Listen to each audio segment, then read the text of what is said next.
Boa tarde, boa noite, torcedor. Vamos para mais uma notícia aqui no nosso canal.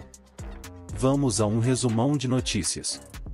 Flamengo notifica Inter e Corinthians por dívidas referentes a Thiago Maia e Mateuzinho. O Flamengo notificou dois clubes brasileiros por dívidas em relação a jogadores negociados na janela do início do ano.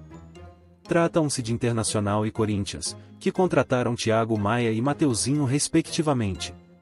O Inter de Porto Alegre recebe a notificação nesta terça-feira referente à compra de Thiago Maia, fechada em julho por 4 milhões de euros, 24,1 milhões de reais no câmbio da época. Os gaúchos não pagaram a primeira das 10 parcelas, cujo valor é de 250 mil euros, 1,55 milhão de reais. O vencimento da mesma aconteceu no último dia 20. É importante destacar que as 10 parcelas têm valores diferentes. Com o Corinthians o atraso vem de um tempo maior. O alvinegro já pagou as 2 primeiras parcelas pela compra de Mateuzinho, também vendido por 4 milhões de euros. Vale destacar que a quitação só aconteceu mediante notificação. Ambas tinham o valor de 4 milhões de reais. A terceira e mais cara das parcelas venceu no último dia 5.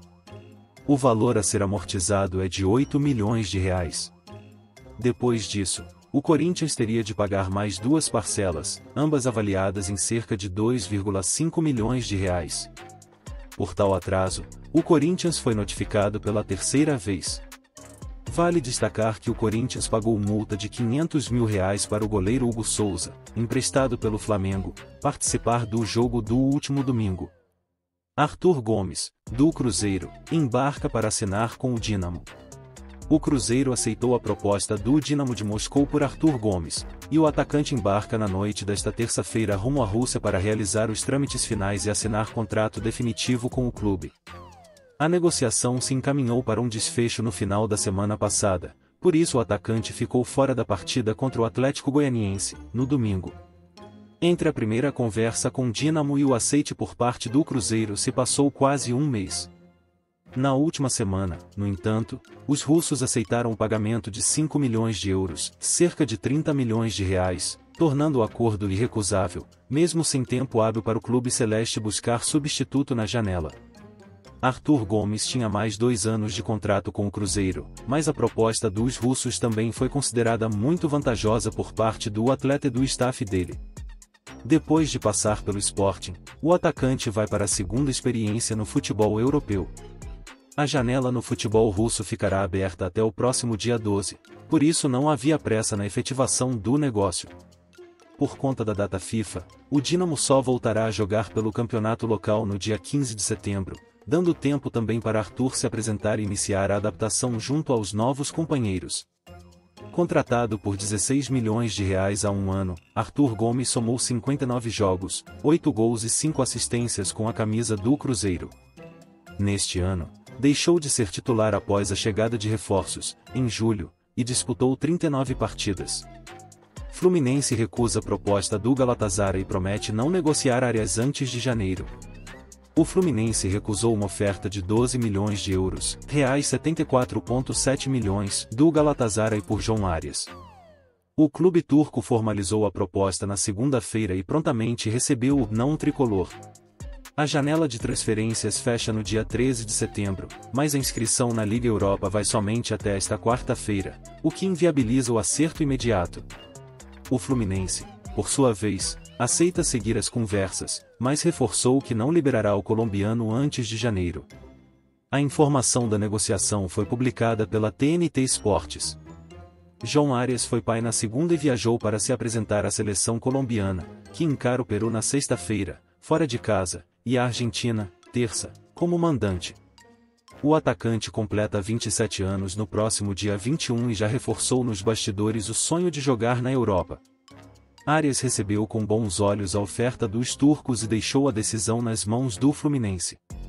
O jogador e o presidente Mário Bittencourt têm um combinado de que toda proposta seria considerada a partir dos 10 milhões de euros, o que é o caso dos turcos. O problema, no entanto, não está nos valores apresentados, mas no momento da temporada. Arias é um dos principais jogadores do time de Mano Menezes, vivo na Libertadores e com a janela fechada para buscar peça de reposição. A combinação fez com que o tricolor refutasse uma liberação antes do fim do ano. O time também luta contra o rebaixamento no Brasileiro. Nesta janela, o Zenit da Rússia, clube do ex-tricolor Nino, fez mais de uma investida, chegou a sinalizar com 18 milhões de euros, mas o próprio Arias recusou. Com os russos fora de competições europeias por conta da guerra, o movimento não seduz o colombiano. O Fluminense detém 50% dos direitos econômicos do jogador, enquanto o restante pertence aos colombianos do Patriotas. Botafogo anuncia a contratação de Alex Telles. O Botafogo anunciou oficialmente a contratação do lateral esquerdo Alex Telles, de 31 anos. Ele estava no Al Nassr e chegou livre após rescindir com o clube saudita. O contrato com o alvinegro vai até o fim de 2026. Com passagens por ela seleção brasileira e grandes clubes da Europa, como Inter de Milão, Porto, Manchester United e Sevilha, o defensor chega com status para brigar pela titularidade com Cuiabano, um dos destaques da equipe neste Brasileirão. O Al Nassr havia ultrapassado o novo limite de jogadores estrangeiros proposto pela Federação Saudita com a chegada do goleiro Bento. Para poder inscrever novos atletas não sauditas, optou por rescindir com o lateral. Aos 31 anos, ele encerrou a passagem no clube saudita com 3 gols e 6 assistências em 44 partidas disputadas. Alex surgiu no futebol brasileiro na base do Juventude e se destacou pela equipe no Campeonato Gaúcho e na Série D do Brasileirão, ao ponto de chamar a atenção do Grêmio. No tricolor, disputou 51 partidas com 1 gol e 4 assistências, se colocando entre os melhores da posição no país.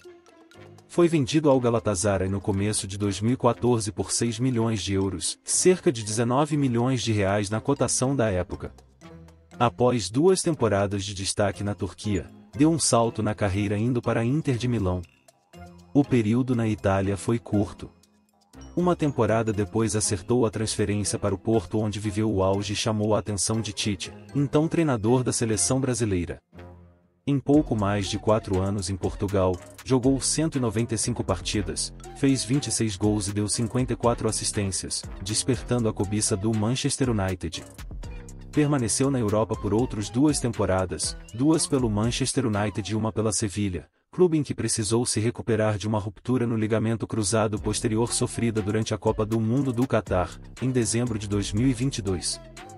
Recuperado, se transferiu para o Al Nassr no começo do projeto de grande investimento da Saudi Pro League. Vários nomes e mudança de perfil, os bastidores da busca frustrada do Vasco por um zagueiro. No dia 10 de julho, quando a janela de transferências abriu no Brasil, a prioridade do Vasco era a contratação de um zagueiro. Em aproximadamente 2 meses, o clube fechou com 6 reforços, todos do meio de campo para a frente. A janela foi encerrada nesta segunda, dia 2 de setembro, sem que nenhum jogador chegasse para a posição. O que houve? O último alvo da diretoria foi Yang Lavinovic, zagueiro do Newell's Old Boys, da Argentina. Numa negociação apressada, os clubes chegaram a um acordo faltando poucas horas para o fim do período de inscrições, mas as documentações não foram enviadas a tempo.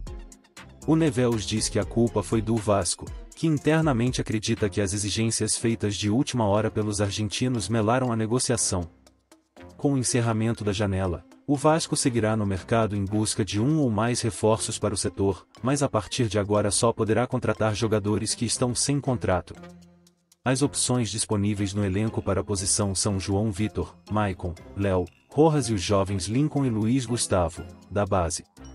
O clube buscou vários nomes. Quando a janela de transferências abriu, João Vitor, o principal zagueiro do elenco, estava se recuperando de lesão. Léo e Maicon já eram jogadores questionados com frequência, e Rojas vinha recebendo poucas oportunidades. O clube tentou negociar o paraguaio nesse período, mas não teve sucesso. Por isso, a busca por um zagueiro era a prioridade.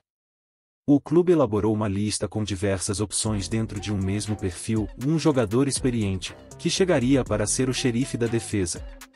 Inicialmente essa característica era inegociável para a diretoria.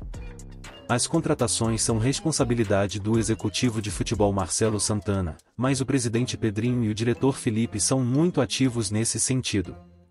Pepe, ex-Real Madrid que na ocasião disputava a Eurocopa com a seleção de Portugal, foi um dos primeiros alvos do Vasco, mas o luso-brasileiro de 41 anos informou que não tinha interesse em retornar para o Brasil. No mês passado, ele anunciou sua aposentadoria do futebol. Outros jogadores pelos quais o clube formalizou interesse foram Maurício Lemos, da Atlético Mineiro, Rafael Tolói, da Atalanta, Adrielson, Lyon e Mina, Cagliari. A diretoria também abriu negociações com Luan Pérez, do Fenerbahçe, mas considerou alta a pedida salarial do jogador e encerrou as conversas. Por fim, ele foi contratado pelo Santos.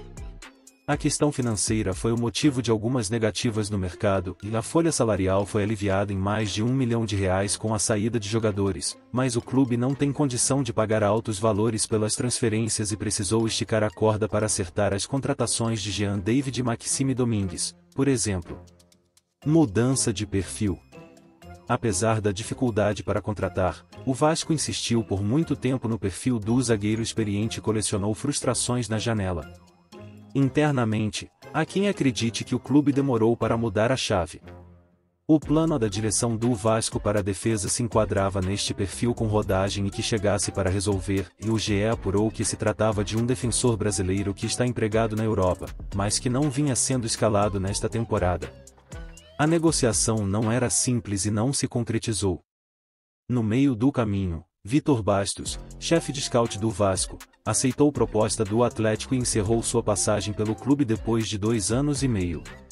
Houve debates para avaliar os rumos nas 4 semanas restantes de mercado, e só a partir daí foi que a diretoria alterou os filtros e passou a considerar a contratação de um zagueiro mais jovem. A lesão de Adson também obrigou o clube a dividir esforços. Maxime Domingues já havia sido mapeado, mas a sua contratação subiu alguns degraus de prioridade depois que o atacante optou pela cirurgia para tratar das dores na perna. Ele dificilmente volta a atuar nesta temporada. Deixe seus comentários e fique ligado para mais atualizações aqui no canal.